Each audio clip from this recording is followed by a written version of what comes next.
prosto mi ne radimo sa tako malim prečnicima, sa takvim bušotinama, i to je bio jedan od faktora koji je prouzrokovao vreme, tako da dođemo da smo negde u sredini jula. Nažalost, takva je situacija, mi smo morali da pripremimo naravno i naše programe za izvođenje radove, kako ćemo to sve pripremiti, jer prosto ne želimo da ugrozimo nikoga u tom trenutku kada se budu izvodili radove, niti ljude koji budu, naše ljude zaposlene koji budu izvodili te radove, niti bilo koga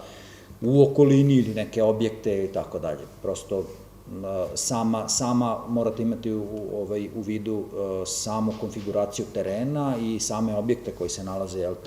na bazenu, da to prosto nama bi kao izvođaču najviše odgovaralo da je to neko otvorena livada, kako da kažem, bez nekih ograničavajućih faktora, ali prosto takva je konfiguracija terena i mi moramo se prilagoditi tome. Trenutno, kao što sam rekao na početku,